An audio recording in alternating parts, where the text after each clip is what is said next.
all alone in a big boat. Yep, in a big boat.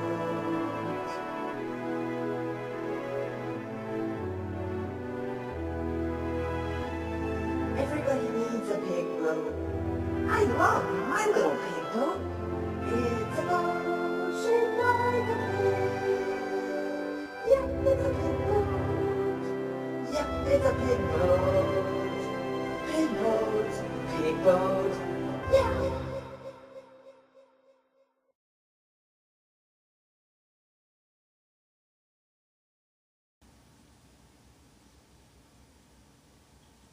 Oh, hello there. I'm George Washington, first President of the United States of America. It is a real honor and privilege to be here today for this, my first episode of Presidential Pigboat.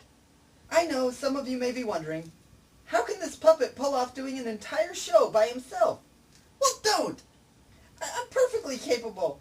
How many of you have ever crossed the Delaware to war on Christmas instead of spending it with your families? That's what I thought. Now let me do my job and I won't have to kick your ass, bitches. Now I think I should tell you a little bit about what I'm gonna do here. I intend to just tell you what's on my mind. You may like it, you may not. You may think it's boring, and if that's the case, hey, don't watch it! I'm gonna tell you what I'm thinking, and as your first president, you owe me your allegiance. Good, now let's begin. First things first, I'm glad we all survived the beginning of the end of the world. For those of you that don't know, the start of the apocalypse was supposed to be September the 12th. It was supposed to be the start of nuclear war in the Middle East. Well, gosh golly, that certainly didn't happen. I, for one, don't really mind nuclear war, as radiation doesn't hurt me. I don't have any cells to mutate, so my felt would take the blast, but once that was over, I'd be set. Either way, it didn't happen, so, Hawkins? Eat your Bible. Yeah, that's right, eat your Bible, you freak! That's all on that one. Oh, on a side note, nuclear war is going to happen. That part is inevitable. The question is, what the fuck are we going to do once it does? Ladies, I have an underground community big enough for a good number of you to come live for a while so that we can repopulate the earth in case of an annihilation of all male specimens. Yeah. Guys? Sorry. You're screwed. That's all. In a more localized story, I turned my eye to Omaha, Nebraska. What the hell, guys? What's wrong with you? No, not the citizens. I'm addressing two issues here. One involving a bill called LB 1024, which splits the Omaha School District into 3 racially defined geographical zones. The other involving the abuses of the University of Nebraska Omaha's budget and the severe lack of oversight by those in charge. Number 1, Ernie, fuck you! How can you, as a black senator, push a bill that harkens back to pre-civil rights era? Omaha isn't a stereotypical Midwestern city, but the stupidity of your bill and the governor's signing of it into law sure makes the city look like one. Omahans aren't racist, but Ernie sure wants the country and the world to think they are. Anyway, more on that in a later episode, as it is international news now. Ahem. Number 2, Chancellor, I am ashamed. You're supposed to be the one in charge, the responsible one.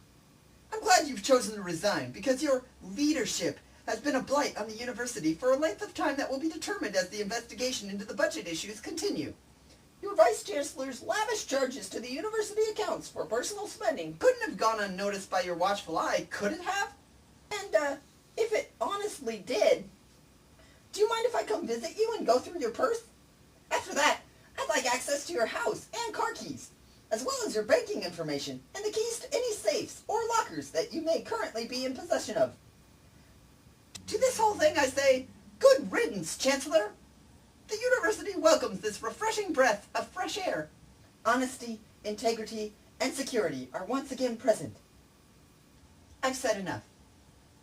My final topic today is this wonderful thing called YouTube. Actually, it's actually more about the controversy about YouTube. Starting with the more than obvious realization that Lonely Girl 15 was a fake. Moving right along into the accusations against Renetto, Filthy Whore, and a lot of other people that happen to have gathered an audience. I would just like to take this opportunity to expose myself, just to avoid confusion. While I am not a corporate scam, I am, obviously, the creation of a guy named Joe, and he does have experience working with film. However, he is neither working with any company nor using any success he may find here on YouTube for a corporate gain. He is not a professional. He's just a guy with way too much time on his hands who was stupid last summer and spent $6,000 on a Canon XL2 so he could try his hand at filmmaking. Yes, he has a MySpace and a site for a movie that just recently fell through due to conflicts within the cast. So yes, I am a fake. That's right, fake. But the thoughts and opinions addressed by me are, in fact, the thoughts and opinions of Joe. He just thought people would get more of a kick out of hearing them come from a puppet. Yeah, a puppet. If for a minute any of you thought I was real, go shoot yourself. Okay, thanks. So I hope this hasn't been too boring for you, and I hope that you will tune in next time for a more exciting, less first time around edition of Presidential Pigboat. Okay, bye. Pigboat, pigboat, yeah.